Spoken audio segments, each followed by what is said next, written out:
Hello friends, welcome to my channel Aarambh classes. आज के इस वीडियो में हम लोग बीपीएससी टीआरई के लिए क्लास 6 to 8, 9, 10th और 11, 12th के लिए जियोग्राफी के क्वेश्चंस को आपके साथ सॉल्व करेंगे। इस बुक में एनसीईआरटी के क्लास 6 से लेके 12 तक सभी चैप्टर्स के एमसीक्यूज दिए हुए हैं। इस बुक में BPSC TRE 1, 2, 3, DSSB TGT PGT, KVS TGT PGT, NVS TGT PGT, EMRS TGT PGT में कुल मिलाकर 91 क्वेश्चन पेपर के एनसीईआरटी बेस्ड क्वेश्चंस दिए हुए हैं। तो बिना देर किए चलिए आज का ये वीडियो शुरू करते हैं।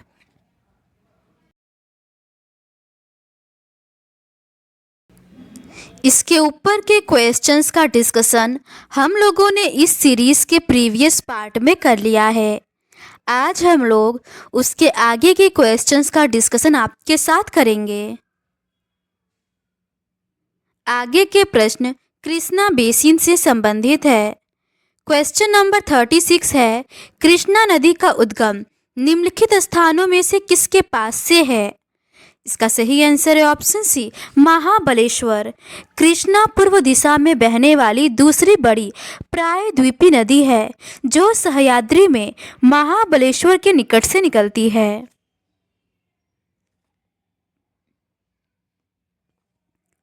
इसकी कुल लंबाई 1400 किलोमीटर है। कोयना, तुंगभद्रा, घाट प्रभा, मूसी और भीमा इसकी प्रमुख सहायक नदियां हैं। इस नदी के कुल जलग्रहण क्षेत्र का 27% भाग महाराष्ट्र में, 44% भाग कर्नाटक में और 29% भाग आंध्र प्रदेश और तेलंगाना में पड़ता है। अगला प्रश्न है, तुंगभद्रा नदी निम्नलिखित नदियों में से किसकी सहायक नदी है? इसका सही आंसर है ऑप्शन बी, कृष्णा नदी की। आगे के प्रश्न कावेरी नदी से संबंधित है। क्वेश्चन नंबर 38 है, निम्नलिखित में से किस नदी के किनारे भारत का दूसरा सबसे बड़ा जलप्रपात शिव समुद्रम स्थित है? इसका सही आंसर है ऑप्शन ए, कावेरी नदी के किनारे। भारत का दूसरा सबसे बड़ा जलप्रपात कावेरी नदी बनाती है। इसे शिव समुद्रम के नाम से जाना जाता है। प्रपात द्वारा उत्पादित विद्युत मैसूर, बेंगलुरु तथा कोलार स्वर क्षेत्र को प्रदान की जाती है। कावेरी पश्चिमी घाट के ब्रह्मगिरी श्रृंखला से निकलती है तथा तमिलनाडु के कुडलूर के दक्षिण में बंगाल की खाड़ी में मिल जाती है। इसकी लंबाई 800 किलोमीटर है। इसकी प्रमुख सहायक नदियां हैं अमरावती, भवानी, हेमावती तथा काबिनी। इसकी द्रोणी तमिलनाडु, केरल तथा कर्नाटक में विस्तृत है। अगला प्रश्न है, निम्नलिखित नदी बेसिनों में से कौन सा दक्षिणतम भाग में अवस्थित है? इसका सही आंसर है ऑप्शन सी, कावेरी। इन सभी ऑप्शंस में कावेरी नदी बेसिन भारत के दक्षिणतम भाग में अवस्थित है। कावेरी नदी कर्नाटक के कोगाड़ू जिले में ब्रह्मगिरी पहाड़ियों से निकलती है। इसकी लंबाई 800 किलोमीटर है और यह 81,155 वर्ग किलोमीटर क्षेत्र को अपवाहित करती है।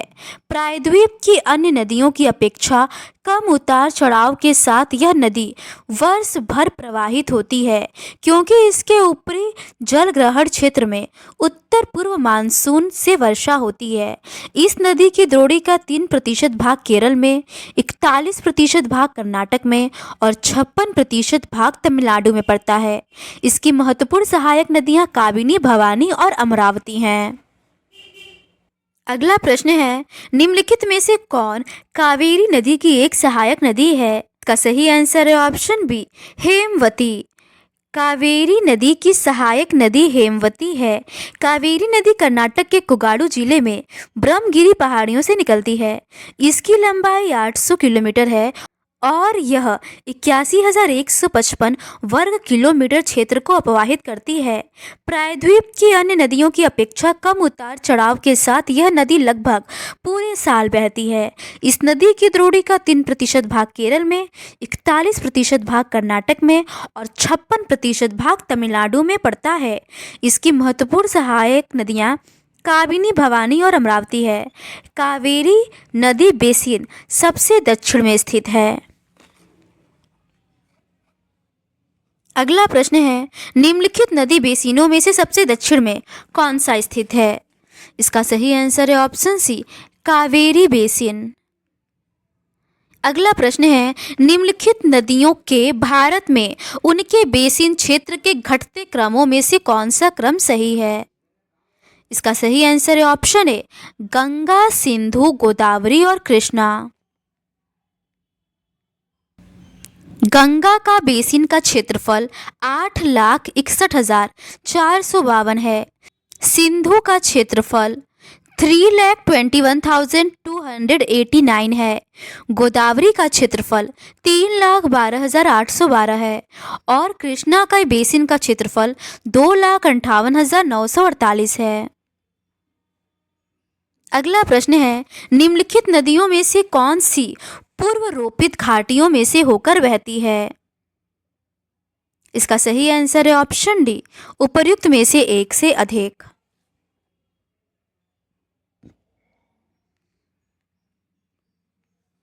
पूर्वारोपित घाटियों से होकर बहने वाली नदियां अपने प्रवाह स्थल की संरचना के साथ समायोजित नहीं होती हैं, अर्थात वह स्थल खंड के ढाल का अनुसरण नहीं करती हैं। यदि ऊपर का सैल आवरण अपने नीचे स्थित सैल की संरचना से भिन्न हो तो नदी पहले ऊपरी आवरण पर घाटी का निर्माण करती है, जिसका आरोपण निचली संरचना में करती है। इस तरह की घाटी वाली सरिता को अध्यारोपित या पूर्वारोपित सरिता कहा जाता है। दामोदर, गोदावरी, तुंगभद्रा तथा चंबल आदि इसके उदाहरण हैं। अगला प्रश्न है, सोन, नर्मदा और महानदी का उत्पत्ति स्थल अमरकंटक कहाँ स्थित है? इसका सही आंसर है ऑप्शन ए, मैकाल श्रेणी में। सोन तथा नर्मदा नदी की उत्पत्ति स्थल अमरकंटक मैकाल श्रेणी में स्थित है, जबकि महानदी का उद्गम छत्तीसगढ़ के रायपुर जिले के सिहावा के पास मैकाल श्रेणी में होता है। महानदी पाराद्वीप के पास बंगाल की खाड़ी में विलीन हो जाती है। सोन गंगा के दाहिने तट की मुख्य सहायक नदी है, जिसका उद्गम अमरकंटक पठार से होता है। नर्मदा नदी का उद्गम अमरकंटक के पश्चिमी भाग से होता है। विंध्याचल और सतपुड़ा श्रेणियों के मध्य भ्रंश घाटी में प्रवाहित होती हुई यह भड़ौच से दक्षिण एस्चुरी बनाती हुई अरब सागर में गिरती है। अगला प्रश्न है, बेतवा नदी निम्नलिखित में से किस दिशा में बहती है? इसका सही आंसर है ऑप्शन बी, दक्षिण पश्चिम से उत्तर पूर्व की ओर। बेतवा नदी के प्रवाह की दिशा दक्षिण पश्चिम से उत्तर पूर्व की ओर है। यह प्रायद्वीप उच्च भूमि से आने वाली यमुना की मुख्य सहायक नदी है, जो भोपाल से निकलकर विदिशा, ललितपुर, झांसी, जालौन जनपदों में प्रवाहित होते हुए हमीरपुर के निकट यमुना में मिल जाती है। इसकी कुल लंबाई 590 किलोमीटर है। चंबल, सिंध, केन दाहिने तट पर तथा हिंडा, रिंद, सेगर, वरुणा आदि नदियां बाएं तट पर मिलने वाली यमुना की प्रमुख सहायक नदियां हैं। अगला प्रश्न है, कौन सी नदी बिहार और पश्चिमी उत्तर प्रदेश के बीच सीमा बनाती है? इसका सही आंसर है ऑप्शन ए, उपर्युक्त में से कोई नहीं। बिहार और पश्चिमी उत्तर प्रदेश के बीच कोई भी नदी सीमा नहीं बनाती है, क्योंकि बिहार राज्य की सीमा पूर्वी उत्तर प्रदेश की सीमा को साझा करती है, ना कि पश्चिमी उत्तर प्रदेश की सीमा को। पूर्वी उत्तर प्रदेश और पश्चिमी बिहार के बीच प्रमुख सीमा साझा करने वाली नदियां गंडक एवं कर्मनाशा है। अगला प्रश्न है, कृष्णा गोदावरी नदी विवाद किन राज्यों के बीच है? इसका सही आंसर है ऑप्शन ए, कर्नाटक और आंध्र प्रदेश। कृष्णा गोदावरी नदी विवाद की शुरुआत महाराष्ट्र सरकार द्वारा कोयना नदी पर जल विद्युत परियोजना के लिए बांध बनाकर जल की दिशा परिवर्तन कर कर्नाटक और आंध्र प्रदेश सरकारों द्वारा आपत्ति जताए जाने से हुई। इससे इन राज्यों में पड़ने वाली नदी के निचले हिस्सों में जल प्रवाह कम हो जाएगा तथा कृषि और उद्योग पर विपरीत प्रभाव पड़ेगा। नदी जल विवादों में कर्नाटक, केरल एवं तमिलनाडु के बीच का कावेरी जल विवाद तथा उत्तर प्रदेश एवं बिहार के बीच का कर्मनाशा जल विवाद आदि प्रमुख है। अगला प्रश्न है, पेन्नार नदी का उद्गम स्थल है। इसका सही आंसर है ऑप्शन सी, नंदी पहाड़ी, कर्नाटक। पेन्नार नदी का उद्गम कर्नाटक के चिक्काबल्लापुरम जनपद में स्थित नंदी दुर्ग पहाड़ी से होता है। गंडी कोटा के निकट यह एक गहरा खड्ड बनाती है। इसकी सहायक नदियों में जयमंगली, कुंदेरू, सगिलेरू, चित्रावती, पापशनी और चेरयेरू प्रमुख है। अगला प्रश्न है, निम्नलिखित नदियों में से कौन सी नदी या मुहाना दहाना बनाती है? पहला है माही, दूसरा है ताप्ती, तीसरा है पेन्नार और चौथा है नर्मदा। सही उत्तर का चयन करें। इसका सही आंसर होगा माही, ताप्ती और नर्मदा। ये तीनों ही नदियां एस्चुरी बनाती हैं। माही, ताप्ती तथा नर्मदा ये तीनों नदियां एस्चुरी बनाती हैं तथा इन तीनों नदियों का मुहाना अरब सागर में गिरता है, जबकि पेन्नार डेल्टा का निर्माण करती है। माही नदी का उद्गम मध्य प्रदेश के धार जिले में विंध्याचल पर्वत के उत्तरी भाग से मेहत झील से होता है। इसकी कुल लंबाई 583 किलोमीटर है तथा सोन और जाखम इसकी प्रमुख सहायक नदियां हैं। ताप्ती नदी मध्य प्रदेश के बैतूल जिले के मुल्ताई नामक स्थान के पास सतपुड़ा श्रेणी से निकलती है तथा सतपुड़ा एवं अजंता पर्वतों के बीच भ्रंश घाटी में प्रवाहित होती हैं। इसकी प्रमुख सहायक नदी पुड़ा है तथा इसी नदी पर काकरापारा तथा उकाई परियोजनाएं बनाई गई हैं। नर्मदा नदी मेकाल पर्वत की अमरकंटक चोटी से निकलती है। इसकी लंबाई 1312 किलोमीटर है तथा इसकी प्रमुख सहायक नदियां तवा, बरनेर, बेयार, हिरन, बरना तथा कोनार आदि है। पेन्नार नदी कर्नाटक के चिक्काबल्लापुरम जिले के नंदी दुर्ग पहाड़ी से निकलकर आंध्र प्रदेश में प्रवाहित होती हुई बंगाल की खाड़ी में गिरती है। इसकी लंबाई 597 किलोमीटर है तथा इसकी प्रमुख सहायक नदियां पापाशनी तथा चित्रावती है। अगला प्रश्न है, हिमालय की नदियों के बारे में दिए गए निम्न कथनों को पढ़ें और विकल्पों में से सही उत्तर का चुनाव करें। पहला है, हिमालय की नदियां 12 मासी होती हैं। दूसरा है, हिमालय की नदियां पिघले हुए हिम तथा बारिश द्वारा जल प्राप्त करती हैं। तीसरा है, हिमालय की नदियां अपने ऊपरी भाग में विसर्पों का निर्माण करती हैं। चौथा है, हिमालय की नदियों में विकसित डेल्टा होते हैं। नीचे दिए गए कूटों से सही उत्तर का चयन करें। इसका सही आंसर है ऑप्शन सी, पहला, दूसरा और चौथा सही है।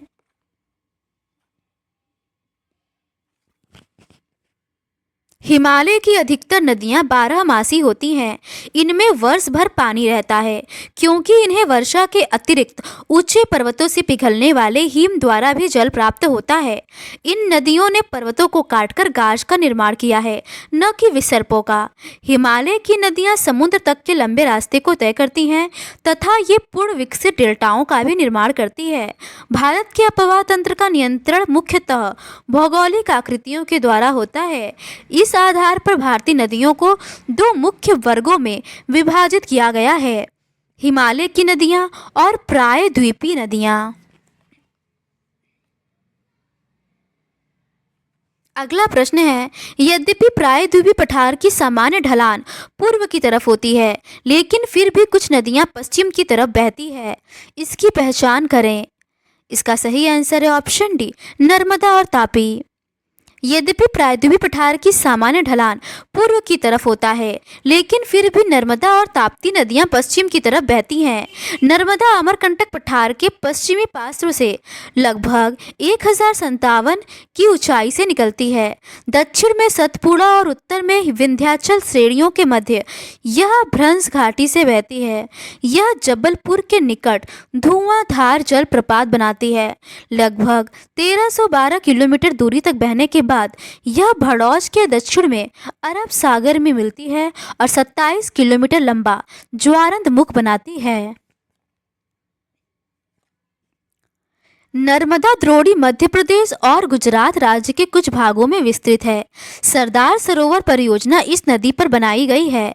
ताप्ती पश्चिम दिशा में बहने वाली एक महत्वपूर्ण नदी है। यह मध्य प्रदेश के बैतूल जिले के मुल्ताई से निकलती है।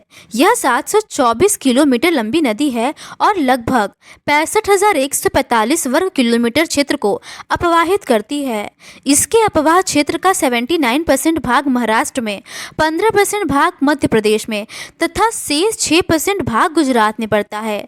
यह नदी खंबात की खाड़ी में गिरती है तथा ज्वारंध मुख का निर्माण करती है। अगला प्रश्न है, तापी नदी का स्रोत कहाँ है? इसका सही आंसर है ऑप्शन सी, मुल्ताई। अगला प्रश्न है, नर्मदा ताप्ती द्रोणी निम्नलिखित राज्यों में किनसे होकर गुजरती है? इसका सही आंसर है ऑप्शन सी, मध्य प्रदेश, गुजरात। अगला प्रश्न है, निम्नलिखित में से कौन सा प्रायद्वीपीय नदी तंत्र का लक्षण नहीं है? इसका सही आंसर है ऑप्शन सी, पूर्ववर्ती और अनुवर्ती अप्रवाह। प्रायद्वीपीय नदी तंत्र का पूर्ववर्ती और अनुवर्ती अप्रवाह लक्षण नहीं है। यह हिमालय नदी अपवाह तंत्र का लक्षण है। पूर्ववर्ती अपवाह तंत्र में नदियां हिमालय को काटकर प्रवाहित होती हैं तथा खड़े कगार वाले खड्डों एवं गार्ज का निर्माण करती हैं। प्रायद्वीपीय भारत की नदियां अनुवर्ती अपवाह तंत्र के साथ प्रौढ़ावस्था को प्राप्त कर चुकी हैं। ये नदियां ऊर्ध्वाधर अपरदन तथा अधिक क्षैतिज अपरदन के कारण उथली तथा चौड़ी घाटियों का निर्माण करती हैं। अगला प्रश्न है, निम्न में से कौन सा अध्यारोपित जल निकास अपवहन तंत्र है?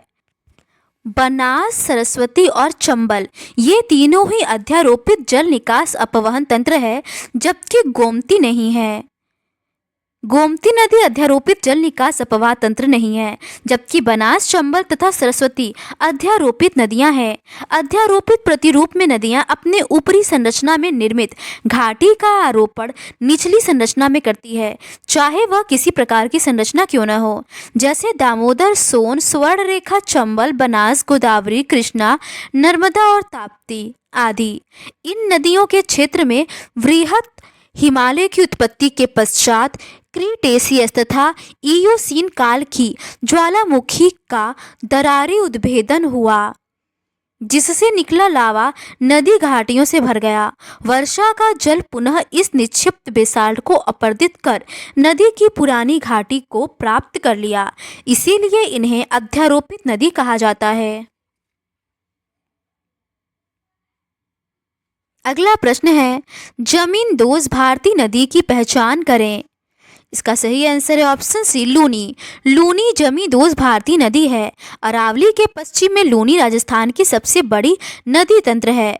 यह पुष्कर के समीप दो धाराओं के रूप में उत्पन्न होती है, जो गोविंदगढ़ के निकट आपस में मिल जाती है।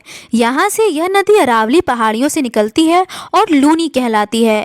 तलवाड़ा तक यह पश्चिम दिशा में बहती है। तत्पश्चात दक्षिण पश्चिम दिशा में बहती हुई कच्छ के रन में जा मिलती है। अगला प्रश्न है, निम्नलिखित नदियों में से कौन सी कच्छ के रन में जा मिलती है? इसका सही आंसर है ऑप्शन बी, लूनी। अगला प्रश्न है, लूनी नदी की उत्पत्ति भारत के किस राज्य से होती है? इसका सही आंसर है ऑप्शन सी, राजस्थान। अगला प्रश्न है, नदी और सहायक नदी का निम्नलिखित में से कौन सा युग्म सही है? पहला है सिंधु झेलम, दूसरा है यमुना गोमती, तीसरा है कृष्णा पेन गंगा। इसका सही आंसर है ऑप्शन ए, केवल पहला, सिंधु झेलम। झेलम जो सिंधु की प्रमुख सहायक नदी है, कश्मीर घाटी के दक्षिण पूर्वी भाग में पीर पंजाल गिरिपद में स्थित वेरीनाग झरने से निकलती है। गोमती नदी गंगा नदी की सहायक नदी है। पेनगंगा, इंद्रावती व प्राणहिता गोदावरी नदी की सहायिकाएं हैं, जबकि कृष्णा नदी की प्रमुख सहायक नदियां कोयना, तुंगभद्रा एवं भीमा हैं। अगला प्रश्न है, जब मुख्य सहायक नदियां एक दूसरे के समानांतर बहती हों तथा द्वितीयक सहायक नदियां उसके समकोण पर मिलती हों, अपवाह प्रतिरूप को जाना जाता है। इसका सही आंसर है ऑप्शन ए, जालीनुमा। जब मुख्य नदियां एक दूसरे के समांतर बहती हों तथा द्वितीयक सहायक नदियां उनके समकोण पर मिलती हो, उसे जालीनुमा अपवाह प्रतिरूप कहा जाता है। जो अपवाह प्रतिरूप पेड़ की शाखाओं के अनुरूप हो, उसे वृक्षाकार प्रतिरूप कहा जाता है। जैसे उत्तरी मैदान की नदियां। जब नदियां किसी पर्वत से निकलकर सभी दिशाओं में बहती हैं, तो इसे अरीय प्रतिरूप कहा जाता है। अमरकंटक पर्वत श्रृंखला से निकलने वाली नदियां इस अपवाह प्रतिरूप के अच्छे उदाहरण हैं। जब सभी दिशाओं से नदियां बहकर किसी झील या गर्त में विसर्जित होती हैं, तो ऐसे अपवाह प्रतिरूप को अभिकेंद्री प्रतिरूप कहते हैं। अगला प्रश्न है, जब सभी दिशाओं से नदियां बहकर किसी झील या गर्त में विसर्जित होती हैं, तो ऐसे अपवाह प्रतिरूप को जाना जाता है। इसका सही आंसर है ऑप्शन डी, अभिकेंद्री। अगला प्रश्न है, निम्नलिखित में से नदियों के किस संयोजन को भारत में उनके क्षेत्र के अवरोही क्रम में सही रूप से अनुक्रमित किया गया है? इसका सही आंसर है ऑप्शन सी, गंगा सिंधु महानदी। निम्नलिखित नदियों का उनके अपवाह क्षेत्र के अनुसार अवरोही क्रम इस प्रकार है: गंगा सिंधु महानदी। अगला प्रश्न है, नीचे दो कथन दिए गए हैं, एक को कथन अंकित किया गया है और दूसरे को कारण से। आपका उत्तर निम्न कोडों में से चुनिए। कथन है, हिमालय की नदियां 12 मासी होती हैं। कारण है, प्रदेश को केवल दक्षिण पश्चिम मानसून से वर्षा मिलती है। इसका सही आंसर है ऑप्शन सी, ए सही है, लेकिन आर गलत है। भारत के अपवाह तंत्र का नियंत्रण मुख्यतः भौगोलिक आकृतियों के द्वारा होता है। इस आधार पर भारतीय नदियों को दो मुख्य वर्गों में विभाजित किया गया है, हिमालय की नदियां और प्रायद्वीपीय नदियां। हिमालय की अधिकतर नदियां 12 मासी नदियां होती हैं। इसमें वर्षा भर पानी रहता है, क्योंकि इन्हें वर्षा जल के अतिरिक्त ऊंचे पर्वतों से पिघलने वाले हिम द्वारा भी जल प्राप्त होता है। अगला प्रश्न है, निम्नलिखित में से नदियों का कौन सा समूह उनकी किलोमीटर में लंबाई के आरोही क्रम सही ढंग से अनुक्रमित है? इसका सही आंसर है ऑप्शन ए, व्यास नदी, रावी नदी, यमुना नदी और गंगा नदी।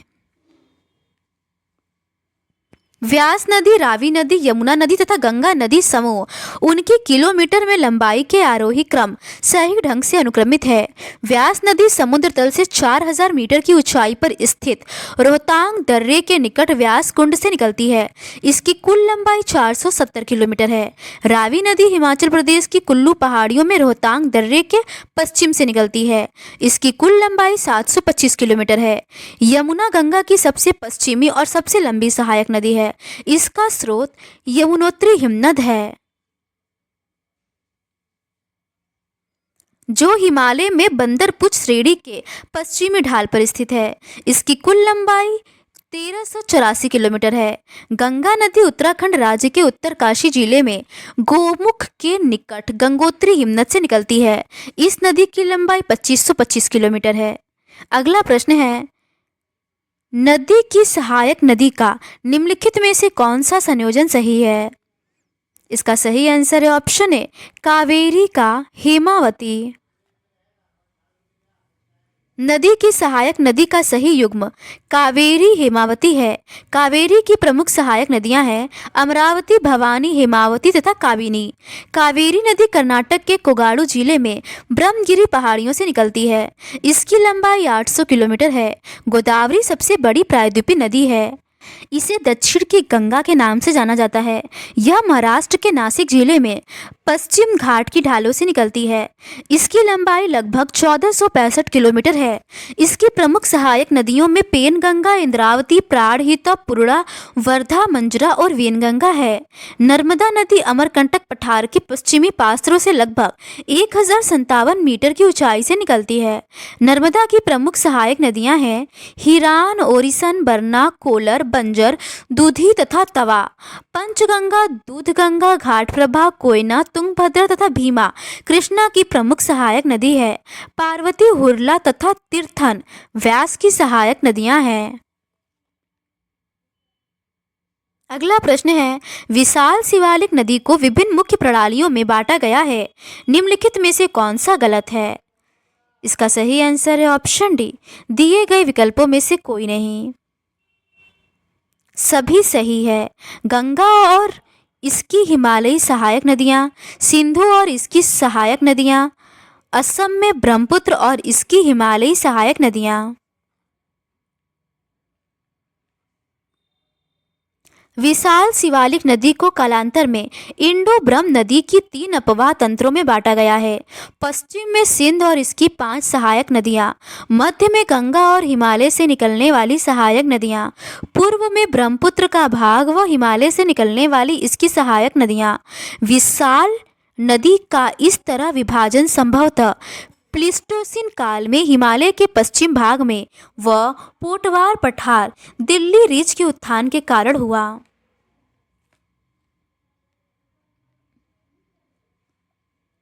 अगला प्रश्न है, इंद्रावती नदी इस क्षेत्र के पूरब से पश्चिम बहती है।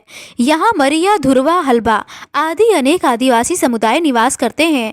इसका केंद्रीय भाग पठारी है और दक्षिण में गोदावरी का मैदान है। इस क्षेत्र का नाम है, इसका सही आंसर है ऑप्शन ए, बस्तर। बस्तर छत्तीसगढ़ में स्थित है। इसके दक्षिणी भाग की सीमा आंध्र प्रदेश, तेलंगाना, उड़ीसा व महाराष्ट्र से लगती है।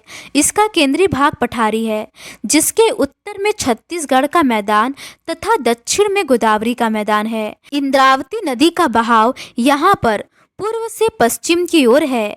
यहाँ मरिया व मुरिया, गोंड, धुरवा, भतरा, हल्बा आदि अनेक आदिवासी समुदाय निवास करते हैं। अलग अलग भाषाएं बोलने के बावजूद इनके रीति रिवाज एक समान हैं। अगला प्रश्न है, निम्नलिखित में से कौन सा शहर नदी तट पर स्थित नहीं है? इसका सही आंसर है ऑप्शन बी, भोपाल। भोपाल शहर नदी तट पर स्थित नहीं है, जबकि आगरा शहर यमुना नदी के तट पर तथा पटना शहर गंगा नदी के तट पर स्थित है। कटक महानदी के तट पर, उज्जैन क्षिप्रा नदी के तट पर, लेह सिंधु नदी के बाएं तट पर, कोटा चंबल नदी के तट पर, अजमेर लूनी नदी के तट पर, सूरत ताप्ती नदी के तट पर, गोरखपुर राप्ती नदी के तट पर और जमशेदपुर स्वर्ण रेखा नदी के तट पर स्थित है। अगला प्रश्न है, प्रयागराज शहर निम्न में से किस नदी के संगम पर स्थित है? इसका सही आंसर है ऑप्शन डी, गंगा और यमुना। प्रयागराज भारत के सबसे प्राचीन शहरों में से एक है, जो 3 नदियों गंगा, यमुना और अदृश्य सरस्वती के संगम पर अवस्थित है। प्रयागराज में प्रत्येक 6 वर्षों में कुंभ और प्रत्येक 12 वर्षों में महाकुंभ का सबसे बड़ा आयोजन किया जाता है। तो आज के इस वीडियो में बस इतना ही। इस सीरीज़ के नेक्स्ट पार्ट में हम लोग तटीय भाग एवं द्वीप समूह से संबंधित प्रश्नों का डिस्कशन आपके साथ करेंगे। अगर आपको ये सीरीज़ पसंद आती है तो please do subscribe to my channel and like this video. Thank you.